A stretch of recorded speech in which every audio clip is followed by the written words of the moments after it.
What is up, Wretched Nation? Today we're going to go over some things about my road glide. So the biggest difference between this road glide and the old road glides 2016 to 2017 is the motor. This comes with the 107. The 2019 special comes with 114. That's what the Milwaukee 8 motor looks like. We're going to go over to my Dyna here. That's what the twin cam looks like. But not really worried about the motor and stuff like that. The biggest thing is just the differences that you may or may not know about these new road glides. Some of these started in 2014 and some of these are started in 2017. But first and foremost, something that I think is a big advantage are the bag latches. So these bag latches are right here. So you can open them up from the inside and you can actually open them up on the bike. You can sit down while you're riding. I've done this more than one time where I either took my gloves off, put my gloves on, forgot my gloves, and you can just open them up, throw them in there. The old bags used to have this big gigantic latch right there, and it would be notorious for wanting to pop open, and at speed your bag lid would fly open, sometimes rip off. So that's definitely a big advantage. And while we're talking about the bags, I don't know what year they did this, but the bag pins or screws, they're actually like anti-strip bolts. If you hear that click, they're already tight. And what happens, there it is. What happens is you can't over tighten it. That click is just bouncing around and it won't over tighten. So you can't strip it out, break it or anything and have your bag fly off. So that's a pretty good upgrade that you may not know about the newer road glides. Again, not 100% sure on what year that is. I want to say it's somewhere between 14 and 16. But you don't have to get the Milwaukee 8 for that. But while we're talking about this stuff, let me throw these bags off real quick and there's some more to show you guys. Alright, now that we've got the bags off, one thing I want to show you is the suspension. These bikes have always had, dual shocks. Some of the older ones, they had air shocks. It wasn't an air ride because there was no compressor or anything. It was like a hand pump. But these new shocks, this is actually just a helper spring. It's actually pretty weak because everything is done by this spring over here. And it's actually adjustable. Mine's pretty much all the way up because I usually ride two up a lot and I'm not a small person. But you can actually just turn this knob and you can adjust your suspension, which is nice from Harley. I'm not going to say it's the perfect shocks or anything, but it's actually kind of nice that you do have that capability. And while we're back here, the exhaust is another thing. I consider this exhaust actually 2-in-1. And I know you're probably wondering, well, why? Because if you look, it's definitely got two pipes. Definitely goes around. But if you look at how small that pipe is and how big this pipe is, then you realize there's something going on because you have just a crossover pipe right there. Because this bike really has a 2-in-1 exhaust with a crossover tube.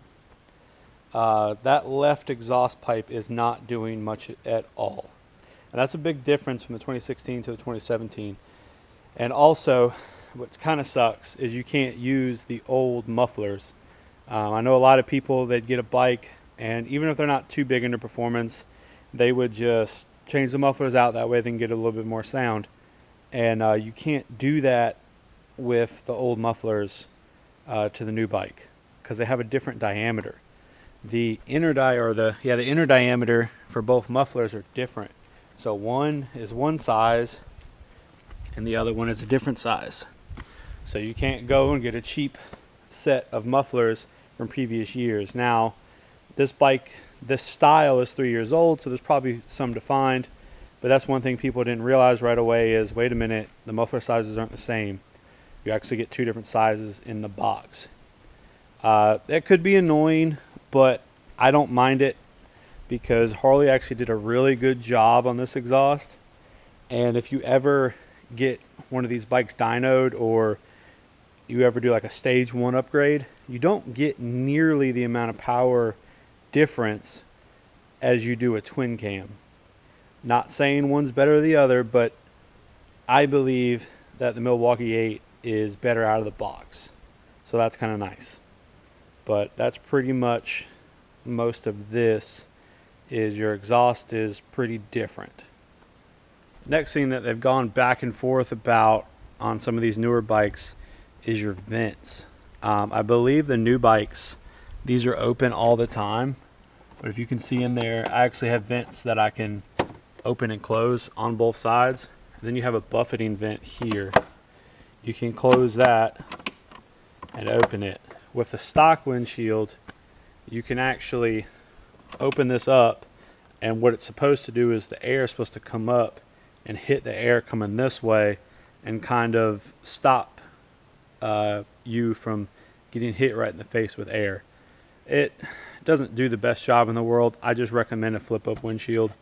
You know, I'm not even sure if you're able to flip it down anymore on the new ones, but it's kind of a novelty to me, but still something that's different from some of the older years. All right, the next thing we're going to talk about is the handlebars. Now, I don't have the stock handlebars on here. I think the stock handlebars are pretty bad, but I do have them sitting right here. I wanted to show you a couple things. These perch mounts and the bar itself on the inside is actually pinned pretty much in location and really can't be moved. I don't know when they started this. I believe they started it with the 2017s, maybe 2016. Not 100% sure on that. But you can't really rotate your bars, and the stock bar sits so far back, it really does suck. But let me show you what I'm talking about. Is this little hole right here. There's a pin in the riser that comes up, and the bar fits perfectly in there, so the bar can't rotate, which is, I guess, ideal in the sense of if you hit a bump and maybe the riser isn't super tight, you're not going to pull the bar back or rotate it, but you can't rotate it in the direction you want and then tighten it down. You also have the pins here that I believe the perch mounts easily fit into, and the controls just kind of get it to where they don't pivot at all, and it's okay. I guess it's a safety thing, but it does kind of suck because the bar is bent way down, and it's like a beach bar that's not very comfortable. And the stock bars would be better for most people. I'm 6 foot tall, and I believe even shorter people would definitely like for the bars to be set up. Now what you can do is if you pop this off, which you only need your key, 2 torque screws on the side, you take this out and you can get to your 4 bolts, or the 4 Allen screws, take them off, and you can just tap the pin down with a hammer and a punch, and then you can rotate your bars back and forth. So if you want to, that's something that you can do, and your stock bars will be more comfortable than they are now. Alright, so the last thing we're going to talk about, I just learned this when I did my handlebar install. You can actually check codes and clear codes from the factory with nothing. You don't need a tuner, you don't need a scan tool, you don't need any of that. You can do it just how the bike is off the showroom floor. You can check and read codes and clear them. I don't know how in depth you can get, but I was able to see the codes that I had pop up with my check engine light and clear them. Come to find out, if you unplug this dash, even though you never turn the ignition on, but if you unplug it with the battery still attached, it'll throw codes. And all you have to do is clear them, but I found out how to do that. And I'm going to show you guys how to do that. First, you're just going to turn the ignition on, and you're going to see that just a couple of your lights come on, just basically how you had the bike set up before. Well, what you're going to do is you're going to hold down the trip button. So you hold that down, and with that down, then you turn the knob.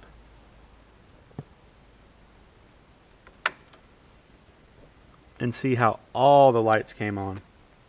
With all the lights on, you see it says diag right here. Well, then if you just click the same trip button right there, you can go through and it's got all your different sections, and that N means there's no codes. When I had the ECM had a yes next to it, and you would hold it down and then it would pull up your code. You'll see it says none. So, and then it also gives you a part number, which I think is crazy, but it gives you a part number for whatever is wrong, I guess, so you can just blatantly go buy parts and throw it at your bike. I don't know, but that I think is super cool. I was a little worried when the check engine light came on. I was like, man, I'm gonna have to take it to a shop just to see what's wrong. I messed something up, I don't know, but that was pretty cool. That's all you had to do, and then of course you just turn the bike off, and you turn it back on, it'll go back into its normal mode. You don't have to do that. So that was pretty cool. Alright guys, we're gonna wrap this little video up. Appreciate you checking it out, and let me know if there's a tip that you found out that you had no idea existed and you thought was pretty cool, or something new about this bike that you thought was pretty cool. This probably isn't everything. These are things that I just found out along the way. I didn't research any of these. I just figured them out as I went. Most of these I did not know until I bought the bike or got into the bike. There are a few more that I don't think's worth mentioning, but there might be some out there that I don't even know about that you guys might know about. So definitely, in the comments below, let me know what maybe I'm missing, what other cool things are go on with this bike. I'm pretty sure all of this translates over to the Street Glide as well, but Road Glide is what I have. So let us know, comment down below, what are some features that you thought was cool, or some features that we missed and they're really cool. So let everybody know what you got. Please like the video, definitely subscribe if you're not, and as always, keep it wretched.